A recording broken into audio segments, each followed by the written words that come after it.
નમસ્કાર વિદ્યાર્થી મિત્રો, લિબર્ટી સ્કૂલ બાબર દ્વારા આયોજિત ઓનલાઈન ક્લાસમાં આપ સૌનું સ્વાગત છે. ચલો તો વિદ્યાર્થી મિત્રો, આપણે આજે ધોરણ 12 માં પ્રકરણ નંબર 5 તત્વજ્ઞાન વિષયમાં વ્યાપ્તિકરણ અને વૈજ્ઞાનિક અન્વેષણની રીતિઓમાં હવે આગળના ટોપિક તરફ જઈએ. છેલ્લે વિદ્યાર્થી મિત્રો આપણે વ્યાપ્તિકરણની પ્રક્રિયાના તાત્વિક આધારો વિશે સમજવાની કોશિશ કરતા. તો આપણો મુદ્દો છે, આપણે એનું ઇન્ટ્રોડક્શન સમજ્યા હતા અને હવે એની જે બે નિયમ છે, બે આધારો છે, એ બે આધારોને આજને આપણે આપણા લેક્ચરમાં સમજવાનો છે. તો વ્યાપ્તિકરણની પ્રક્રિયાના તાત્વિક આધારો. વ્યાપ્તિકરણની પ્રક્રિયાના તાત્વિક આધારો.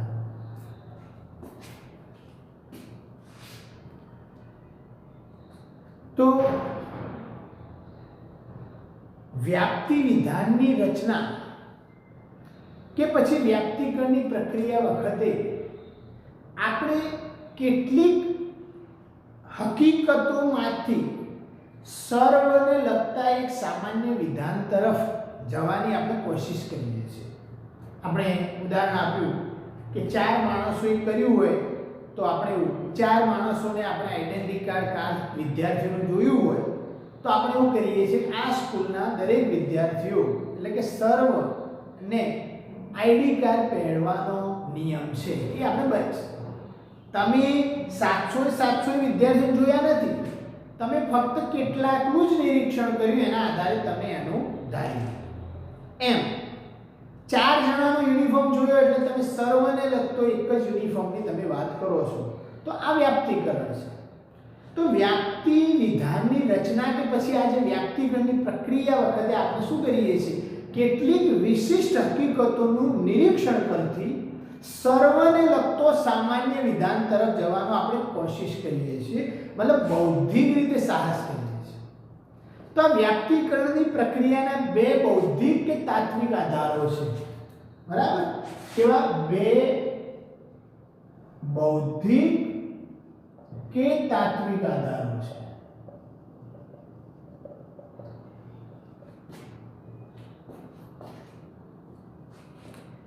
એક કાર્યકારણનો નિયમ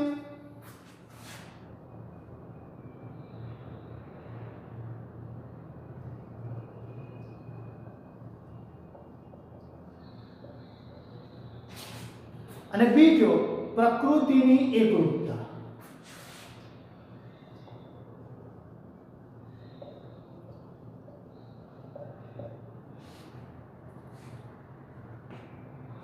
તો વિદ્યાર્થી મિત્રો, કાર્યકારણનો નિયમને આપણે સમજવાની કોશિશ કરીએ.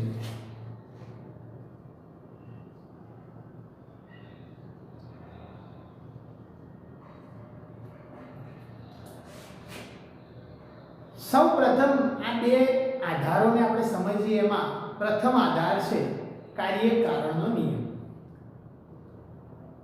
શું કહે છે, આપણને શું સમજાવે છે કે કોઈ પણ બનાવ કે ઘટના જે છે, એટલે કે દરેક બનાવનું કોઈને કોઈ કારણ હોય છે. કોઈ પણ ઘટના કે કોઈ પણ બનાવ બને છે એનું કારણ હોય છે. સમજો, કારણ વિના કશું બનતું નથી. સ્વાભાવિક છે, તમે સમજી શકો છો. હરેક કોઈ કાર્ય કરો અથવા તો કોઈ ઘટના બને છે, કોઈ હાદસો બને છે, તો એનું કોઈને કોઈ કશું જ કારણ હોય છે, કારણ કે કારણ વિના કશું બનતું નથી. દાખલા તરીકે ન્યૂટને ઝાડ પરથી ફળ નીચે પડતા જોયું અને તેના કારણ વિશે વિચારવાનો આરંભ કર્યો. ઝાડ ઉપરથી ફળ નીચે પડ્યું એનું કારણ ન્યૂટને વિચાર કર્યો. બરાબર? મતલબ કે એ ઝાડ ઉપરથી ફળ નીચે કેમ પડ્યું, શું કારણથી પડ્યું? સ્વાભાવિક છે, કારણ તો હોય જ. તમે સ્કૂલમાં ભણવા આવો છો, કારણ છે. તમે કપડાં અલગ પ્રકારના પહેરો છો, કારણ છે. તમે તહેવાર કરો છો, કારણ છે. તમે આ કાર્ય કરો છો, એમાંય કારણ છે. દરેક ઘટના, દરેક ક્રિયામાં શું હોય છે? કારણ હોય છે. તો દરેક વૈજ્ઞાનિક કંઈક ને કંઈક શોધ્યું, એનું પણ કારણ છે. તો ન્યૂટનના ઉદાહરણ પરથી આપણે સમજીએ કે ઝાડ ઉપરથી ફળ નીચે પડ્યું એટલે એણે વિચાર્યું કે કયા કારણે આ થયું એવો વિચારવાનો એણે આરંભ કર્યો. બીજી બાબત કે કોઈ માણસ મૃત્યુ પામે તો લોકો તેનું કારણ પૂછે. સ્વાભાવિક છે. હવે મૃત્યુ કેમ પામે? કોઈ કહેશે એટેક આવી મૃત્યુ પામે, કોઈ કહેશે એક્સિડન્ટના કારણે મૃત્યુ પામે, કોઈ કહેશે અચાનક શું થયું, કોઈ શોક લાગ્યો તો મૃત્યુ પામ્યો. તો મૃત્યુ પામવાનું પણ કારણ પૂછે. કોઈ વિદ્યાર્થી નાપાસ થાય તો શિક્ષક તેનું કારણ પૂછે. ભાઈ કેમ નાપાસ થયો, શું કારણ હતું, કેમ તું પાસ ના થયો, કેમ આમાં ઓછા માર્ક્સ આવ્યા. આ રીતે દરેક બનાવના કારણ વિશે પૂછવામાં એમ માની લેવામાં આવે છે કે જગતમાં કોઈ પણ ઘટના કારણ વગર બનતી નથી. સમજજો. આના આધારે એમ કહી શકાય, એવું માનીએ છીએ કે કોઈ પણ આ દુનિયામાં ઘટના બને છે કારણ વગર બનતી નથી. અને હું કહ્યું તમને. તો વિદ્યાર્થી મિત્રો, કુદરતમાં બનતી કોઈ પણ ઘટના વગર કારણે બનતી નથી. સમજો. કુદરતમાં બનતી કોઈ પણ ઘટના વગર કારણે બનતી નથી, પણ તેનું ઉચિત એટલે કે યોગ્ય કારણને લીધે જ બને છે. વાત સાચી? કારણ કે યોગ્ય કારણ ના હોય તો કોઈ વિશ્વાસ ના કરે. તો કોઈ પણ ઘટના કારણ વગર બનતી નથી અને કારણ ઉચિત હોવું જોઈએ. કેવું? ઉચિત કે યોગ્ય હોવું જોઈએ. તો આમ માનવામાં આવે તો જ કુદરતી ઘટનાઓ વચ્ચેના કાર્ય કારણ સંબંધ શોધવાનું કાર્ય કેવું બને? શક્ય બને. સમજજો. જો આવું માનીએ તો જ આપણે કાર્ય કારણ સંબંધ શોધીએ છીએ. જો આવું માનીએ જ નહીં કે કારણ વગર ઘટના બને છે, આવું સ્વીકારી લઈએ તો આપણે કાર્ય કારણ શોધતા નથી. તો વિદ્યાર્થી મિત્રો, વિજ્ઞાનમાં કુદરતી ઘટનાઓ વચ્ચેનો જે કાર્ય કારણની જે સંબંધની શોધો થાય છે, વિજ્ઞાનમાં દરેક સંશોધનના વચ્ચે કાર્ય કારણનો સંબંધ જે શોધાય છે, આનો અર્થ એ કે દરેક બનાવને કારણે છે. અને આ નિયમને વિજ્ઞાનમાં તાત્વિક આધાર તરીકે સ્વીકારવામાં આવે છે. તો વિદ્યાર્થી મિત્રો, એક વ્યાપ્તિકરણની પ્રક્રિયા માટે શું છે? તાત્વિક આધાર છે. શું છે? તાત્વિક આધાર. એક તાત્વિક આધાર કયો છે? કાર્ય કારણનો નિયમ. હવે વિદ્યાર્થી મિત્રો, બીજો નિયમ સમજીએ. પ્રકૃતિની એકરૂપતા. કેટલાક નિરીક્ષણ, પ્રકૃતિ એટલે કે આ કુદરત જે છે, આ જે કુદરતી છે એની એકરૂપતા, કેટલાકના નિરીક્ષણ પરથી સર્વદેશી વિધાન જ્યારે આપણે તારવીએ તો આપણે એવું વિચારી ચાલીએ છીએ, મતલબ હું 4 વિદ્યાર્થીઓના આઈડેન્ટિટી પ્રૂફ જોયા ગળામાં લટકતા, એટલે હું એવું તારું કે આ સ્કૂલના દરેક વિદ્યાર્થીઓ આઈડેન્ટિટી કાર્ડ પહેરે છે. તો મતલબ કે કોઈ સર્વદેશી વિધાન જ્યારે આપણે તારવીએ છીએ એ વખતે આપણે એવું સ્વીકારીને ચાલીએ છીએ કે પ્રકૃતિ એક સરખા સંયોગમાં એક સરખી રીતે વર્તે છે. મતલબ 4 નિરીક્ષણ પરથી આપણે એવું માનીએ છીએ કે આવું જ્યારે પરિસ્થિતિ હોય ત્યારે આવી જ રીતે વર્તે છે. દાખલા તરીકે સમજો, આજે બરફને સ્પર્શીએ તો તે બરફ કેવો લાગે? ઠંડો લાગે. ભાઈ બરફ ઠંડો જ હોય તો સાહેબ સ્પર્શવાથી ઠંડો જ લાગે. તો પ્રકૃતિની એકરૂપતાનો નિયમ આપણને સમજાવે છે કે આ બરફને સ્પર્શીએ તો ઠંડો લાગે એવું આજના દિવસ માટે નહીં, આજના દિવસ પૂરતું નહીં, કાલના દિવસ પૂરતું નહીં, અઠવાડિયા પૂરતું નહીં, પરંતુ હંમેશ માટે આ પૃથ્વી ઉપર આખી દુનિયા ફના થઈ જશે ત્યાં સુધી, જ્યાં સુધી બરફ હશે તો બરફ ઠંડો જ લાગે એ સાચું છે. એનો મતલબ કે પ્રકૃતિ એક સરખા સંયોગમાં એક સરખું વર્તે છે. સમજવાનું છે વિદ્યાર્થી મિત્રો. બરાબર? ભાઈ આગમાં આંગળી નાખીએ તો ચામડીને બાળે, એવું આજ માટે નહીં, કાલ માટે નહીં, અઠવાડિયા માટે નહીં, મહિના માટે નહીં, વર્ષો સુધી નહીં, હંમેશ માટે, એવરી ટાઈમ આવી કઈ કન્ડિશન આવે, આવો સંયોગ આવે તો આંગળી બળે. તો મતલબ પ્રકૃતિ એક સરખા સંયોગમાં શું કરે છે? એક સરખું વર્તે છે.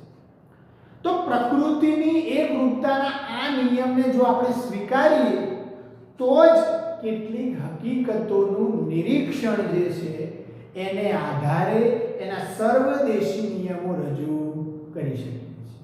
મતલબ સર્વદેશી ત્યારે જ રજૂ કરી શકીએ કે આવી કેટલીક પરિસ્થિતિઓને આપણે સર્વદેશી સ્વરૂપે જોઈએ તો, મતલબ પ્રકૃતિની એકરૂપતાને સમજીએ તો સર્વદેશી નિયમ રજૂ કરી શકાય. અને સર્વદેશી નિયમ જો રજૂ કરી શકાય છે એનો મતલબ કે આપણે શું કરી શકીએ છીએ?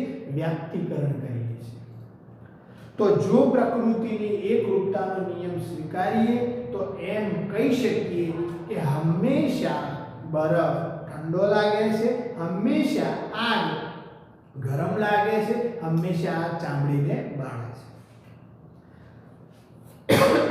તો વિદ્યાર્થી મિત્રો, આ પ્રકૃતિની જે એકરૂપતાના નિયમ અંગે એક સૌથી મહત્વનો મુદ્દો એ છે કે પ્રકૃતિની એકરૂપતાનો અર્થ એવો નહીં માની લેવાનો કે પ્રકૃતિમાં વિવિધતા નથી, ભાઈ એક જ રૂપતા છે, ભાઈ પ્રકૃતિમાં એક જ જેવું છે. નહીં, આ નિયમને એવું નહીં માની લેવાનું કે પ્રકૃતિમાં બદલાવ નથી, મતલબ કુદરતમાં વિવિધતા નથી, આ બ્રહ્માંડમાં વિવિધતા નથી એવું માની લેવાનું નથી. પ્રકૃતિમાં વિવિધતા છે, પરંતુ વિવિધતાની વચ્ચે એક નિયમસરતા છે.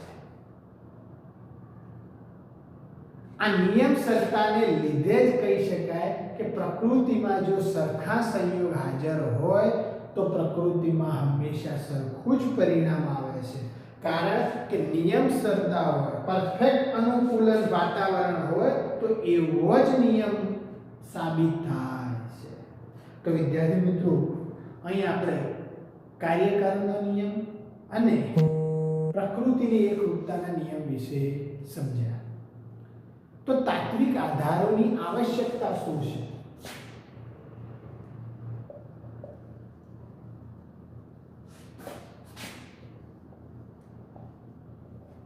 તો વિદ્યાર્થી મિત્રો, આ કુદરતની જે એકરૂપતા અને કાર્યકારણનો નિયમ, આ બંને તાત્વિક આધારો સાથે વિચારતા આપણે એવું તારવી શકીએ કે કાર્યકારણના નિયમને આધારે આપણે એમ માનીએ છીએ કે જેમ આના કારણે થાય છે, અને પ્રકૃતિ એકરૂપતાને આધારે આપણે એવું માનીએ છીએ કે આ સરખા કારણનું સરખું પરિણામ છે.